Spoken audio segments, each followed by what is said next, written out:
My name is Evelyn Hart. I'm 67 years old, and I live alone now in a small, whitewashed cottage nestled between rolling vineyards just outside of Sonoma, California. It's a modest place, 2 bedrooms, a stone fireplace, and a front porch that catches the morning sun just right. The air smells of lavender and soil warmed by decades of summer.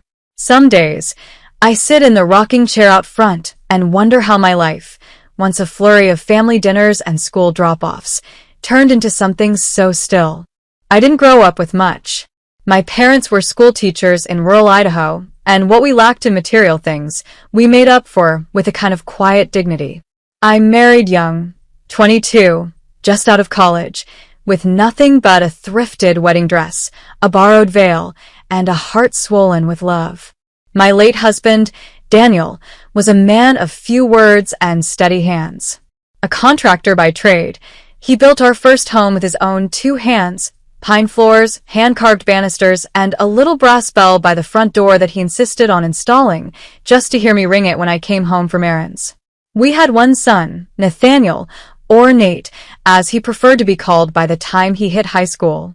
I poured my whole self into raising him. I was the mom who brought homemade lemon bars to every PTA meeting, who stayed up late hemming costumes for school plays, who read Charlotte's Web aloud on a loop until he said he could hear Wilbur's voice in his dreams. Daniel passed from pancreatic cancer 6 years ago. It was a quiet, cruel kind of goodbye. He wasted away in our bedroom while I fed him soup with shaking hands. After his funeral, Nate stayed for 2 nights and then returned to Los Angeles. He was always in a rush. Busy, he'd say, giving me a peck on the cheek. You know how it is, Mom. I did know. Busy is the armor people wear when they don't want to talk about grief. Or guilt. He came home less and less after that. A birthday here, Thanksgiving every other year. I didn't press. I learned long ago not to chase people. But I did keep a roast in the oven when I knew he might show up, and always left the porch light on. Then came her Isabel. He brought her to my house once for Christmas, years ago. She was stunning in the kind of way you notice instantly. Tall, angular, eyes like a cat, dressed in a cream cashmere sweater that probably cost more than my monthly pension check. She smiled with her mouth, not her eyes, and took small, polite bites of the honey ham I had basted for hours. I told myself not to take it personally when she passed on the scalloped potatoes. Carbs, she whispered to Nate, shaking her head with a playful pout. That night, I found my good china, my mother's, had been placed in the dishwasher, despite the handwritten note on the cabinet saying, "Hand wash only." It came out cracked. I didn't mention it. Some things are better left unsaid. Over the next year, I saw them a handful of times. Isabel never really looked me in the eye. I'd invite them for dinner, but there was always a scheduling conflict, or a juice cleanse, or a really important pitch meeting. Eventually, I stopped asking. When Nate called to tell me they were engaged, I was surprised, but I congratulated him. I told him I was proud. He sounded tired. Or maybe it was distracted. Then, 2 months before the wedding, I got the email. It was from Isabel, not Nate. That stung already. Subject: regarding the wedding. Hi, Evelyn. Hope this finds you well. I wanted to touch base regarding the wedding. As you know, we're planning a very curated and elegant celebration at the Belvedere Estate in Malibu. We're going for a minimalist, clean aesthetic and keeping things intimate. In light of that, and with the utmost respect, we've decided it might be best if you joined us virtually for the ceremony. We'll be sending out a private live stream link so you can still be part of the experience from home. Please understand that this decision isn't personal, it's just about the overall vibe we're aiming for. Thank you for your understanding. Warmly, Isabel. I must have read it 10 times before I let the weight of it settle into my chest. Not personal. That line stuck in my throat like a fishbone. I sat on the porch, laptop open on my knees, looking out over my garden. The rosemary bush needed pruning. A bee hovered over the lavender. Life, I thought, goes on in the most indifferent ways. I didn't cry. I haven't cried since the night Daniel died. But I did something I rarely do. I poured myself a whiskey neat. Daniel used to drink it that way. I waited for Nate to call, to explain, to say something that would make it make sense. He didn't. Days passed. A week. Then another. I knew what that silence meant. He agreed with her. Maybe even encouraged it. Maybe I wasn't elegant enough anymore. Maybe my hands, rough from gardening and dishwashing, weren't the kind that fit into her Belvedere dream. Maybe my soft floral dresses, my thinning silver hair, my slow stories about Nate's childhood didn't match their aesthetic. I was being erased. Not in a loud, dramatic way, but in a quiet, surgical one. The kind that cuts without leaving blood. But I'm not made of glass. I've been through too much, lost too much, built too much to crumble now. And something in me, something old and deep and quietly furious, began to stir. I closed the laptop. I looked up Belvedere Estate, an opulent cliffside venue, known for its infinity pool and panoramic ocean views. And then, almost idly, I searched what other venues were available nearby. Just to see. Just to know. That's when I found the Windmere. Right next door. Same coastline. Slightly smaller, but just as beautiful. Sun-drenched terraces, olive trees lining the walkway, and a stone patio perfect for celebration. I didn't know yet what I was going to do. But I knew this. I was done being quietly dismissed. The next morning, I woke to birdsong and silence. I went about my usual routine, coffee in the French press, toast with marmalade, a slow walk through the garden. But something had shifted. There was a stillness inside me that wasn't numbness. It was focus. A clarity I hadn't felt in years. I didn't call Nate. I didn't respond to Isabel's email. I suppose some might have. Some might have demanded an explanation, or tears, or a moment of reckoning. But I've never found shouting useful. People don't listen when they're trying to out-yell you. They just wait for their turn to speak. Instead, I remembered who I was before all this. Before I was Nate's mother or Daniel's wife. I was Evelyn Margaret Hart, born in a blizzard, raised in a home with no dishwasher and parents who taught me to patch jeans before tossing them. I'd sewn curtains from feed sacks, read Jane Austen by flashlight, and written essays that made my teacher say, "You think like someone twice your age." I was sturdy, and I had given them all of me. When Daniel and I first started our life together, we had nothing but dreams and debt. I worked 2 jobs, mornings at the library, nights cleaning offices. When Nate came, I left the second job and started sewing custom drapes and tablecloths for boutiques to make ends meet.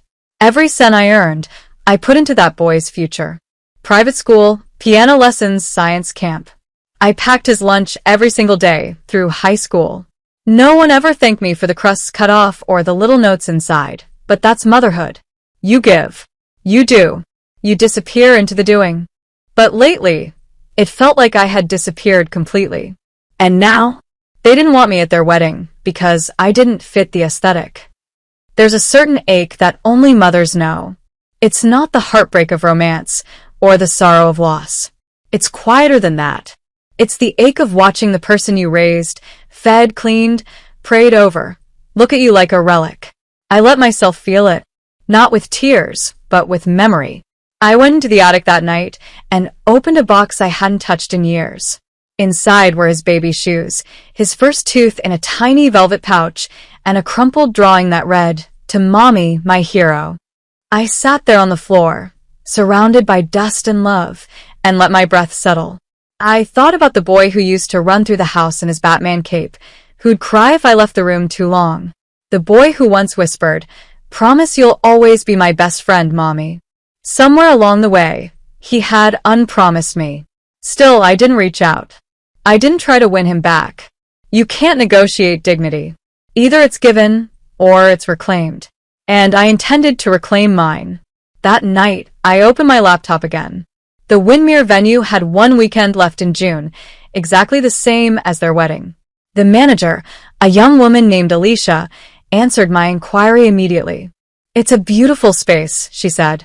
"Are you planning something special?" I told her I wasn't quite sure yet, but I wanted to hold the date. I didn't know exactly what I was doing. Not yet. But it felt like the first firm step on solid ground after years of walking eggshells. I wasn't planning revenge. I wasn't going to crash their wedding or make a scene. I just knew I needed to create something, some moment, some message that reminded me I still mattered.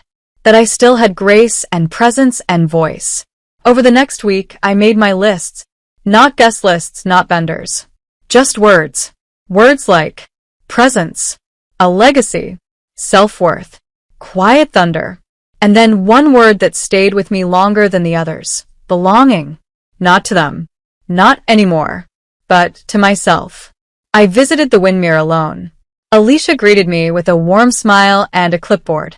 She gave me a tour, olive groves, honey-colored stone archways, twinkle lights already strung from last season's events. I walked the grounds slowly, touching the walls, breathing in the sea air. From the edge of the property, you could see Belvedere Estate just across the ravine. A marble and glass behemoth, perched like a jewel. The contrast was almost poetic. They had grandeur, but Windmere had soul. I turned to Alicia and said, "I'd like to reserve it. June 17th.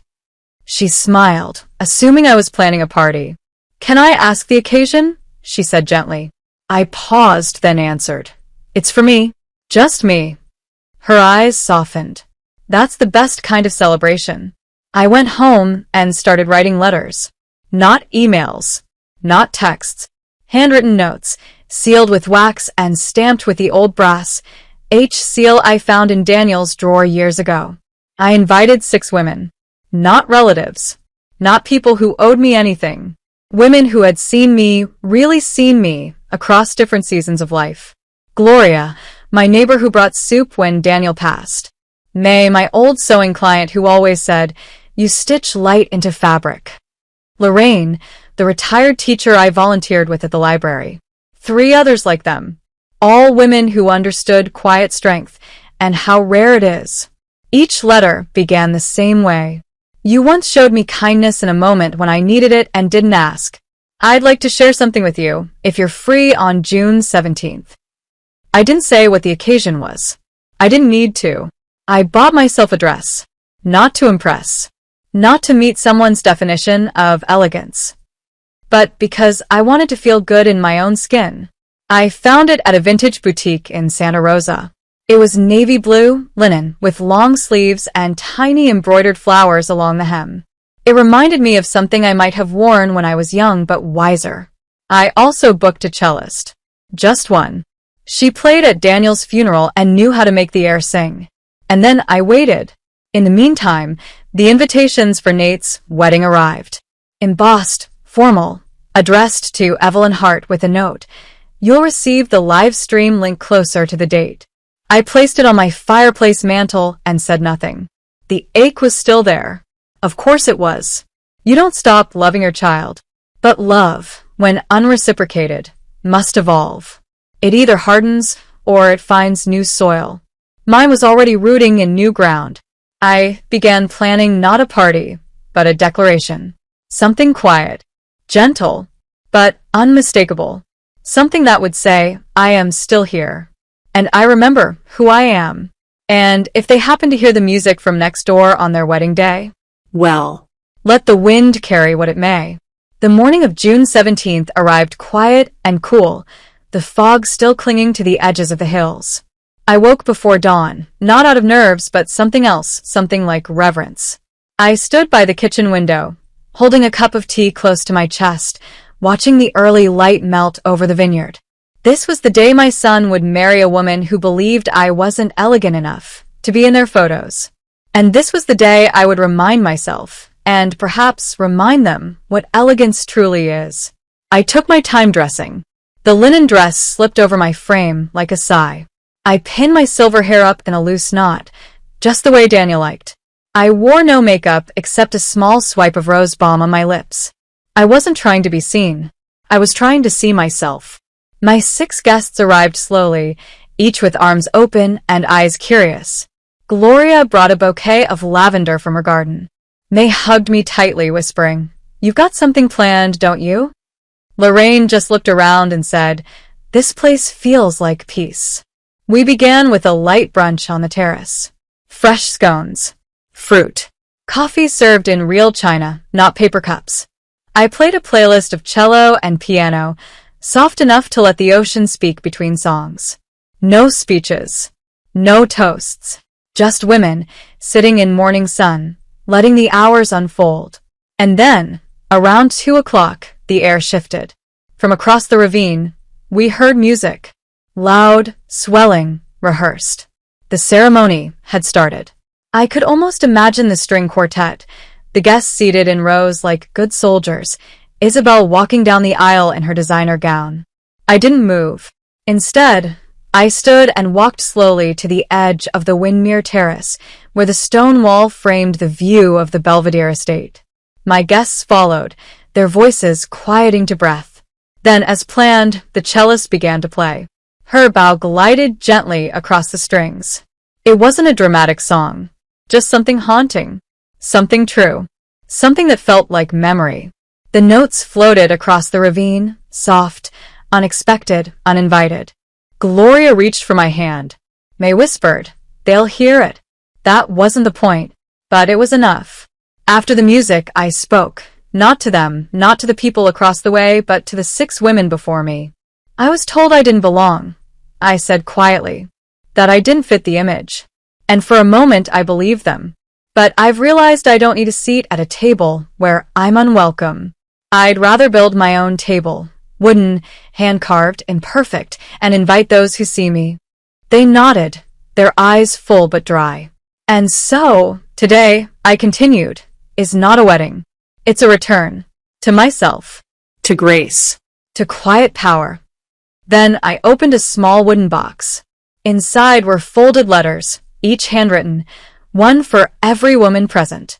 Words of thanks, of remembrance, of sisterhood. I gave them out one by one. There were no tears, only warmth. The kind of warmth that comes when women sit in circle and hold each other up without needing to be told how. We spent the afternoon walking the olive grove, taking photographs with old Polaroids, sipping lemon water, and laughing about nothing in particular.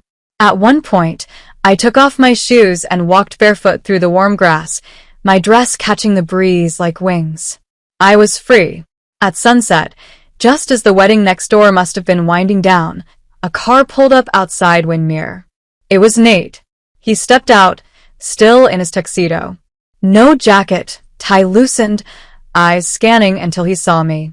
For a moment, he looked just like his father, tired but kind. My breath caught in my throat. "I saw your car," he said. "I didn't think." He trailed off. "I rented it weeks ago," I said evenly. "It was available." He looked at the terrace, saw the women still seated, the cello now packed away, the remains of fruit and scones on porcelain plates. "You had a party?" "Something like that." He stepped closer, hesitated. "She told me she invited you," he said. I said nothing. "She said you preferred to watch from home." I held his gaze. "Did you believe that?" He swallowed. I wasn't sure what to say. "That's the thing, Nathaniel. Sometimes silence is saying something." He looked down, shame creeping into the corners of his mouth. "I didn't know you'd be next door." "I didn't do it to ruin your day," I said. "I did it to save mine." He looked away, toward the olive trees, where the last slant of sun turned the leaves gold. "She's not like you," he said quietly. "No," I replied. "She's not." He looked back at me then. Really looked. "You looked beautiful today," he said. I smiled, gently. "I always have. You just stopped noticing." There was no anger in my voice. Only truth. He nodded, as if accepting a verdict. "I should get back," he murmured. "They'll be cutting the cake." "Of course," I said. He turned, paused, then looked over his shoulder. "I'm sorry, Mom." "I know," I said. "I hope you're happy." He walked back to his car and drove off. I didn't watch him go. I turned back to my table, where May was pouring more tea, and Lorraine had found the old Polaroid again. "Everything all right?" Gloria asked. "Yes," I said. Because it was. Not perfect, not whole, but right.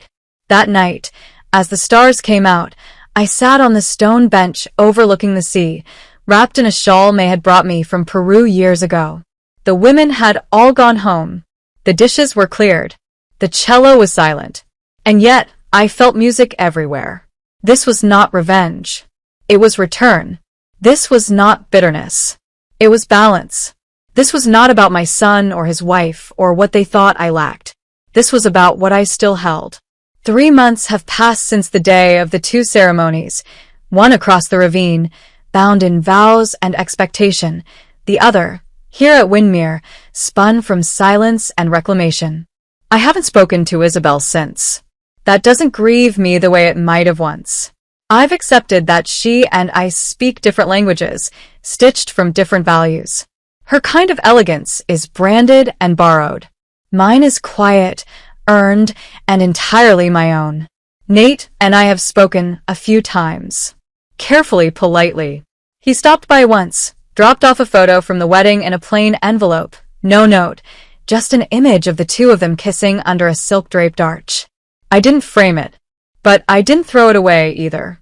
I placed it in a drawer with other things that no longer belong on walls, but still carry weight. Our calls are short, often surface level, updates about work, small things about the garden he remembers from his boyhood. There's a kindness now, perhaps even a little guilt, but not yet real closeness. And that's all right. I've stopped trying to squeeze warmth from cold stone. Some bonds stretch thin. Others simply settle into the past, where they belong. I still take my walks in the vineyard each morning. Still write letters, even if I never send them. I spend quiet evenings reading books I once put aside for later, now fully aware that later is here. Windermere reached out last week. They're offering me the same date next year if I'd like to host something again. You brought such calm to the space, Alicia wrote. It would be an honor. I haven't said yes. I haven't said no. But I've thought about inviting other women like me, women who've been told they no longer belong, that their age or their voice or their style isn't enough. Maybe next June, the guest list will grow. Maybe we'll have a whole gathering of the unbeautifully beautiful, the strong, the gray-haired, the unbothered. Because here's the truth I know now, life after motherhood isn't a void. It's a room you haven't walked into yet. And in that room, your voice still matters. Your story still matters. Yourself, unattached from who you raised, who you married, who you served, is still whole. I no longer feel ashamed of having been excluded from a wedding. I feel proud that I didn't beg to be included, that I didn't shrink, that I built something next door literally and spiritually, on my own terms. Younger women often fear becoming invisible with age. But I've learned that invisibility is power, too. People stop watching so closely, and in that space, you begin watching yourself more clearly. You remember what you liked, what you miss, what you will no longer accept. There is peace in that. Sometimes, late in the afternoon, I sit at the very same bench at Windermere where I watched the last of the sun fall on Nate's wedding day. The grounds are quiet now, no music, no guests, no drama. Just the rustle of olive leaves and the call of a hawk far overhead.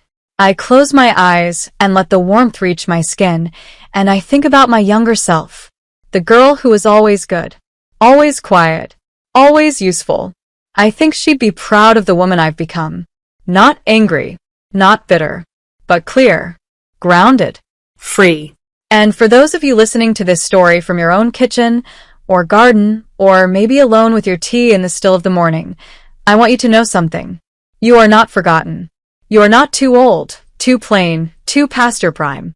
You are a quiet storm, a library of laughter and loss, a woman of spine and shadow and sunlight.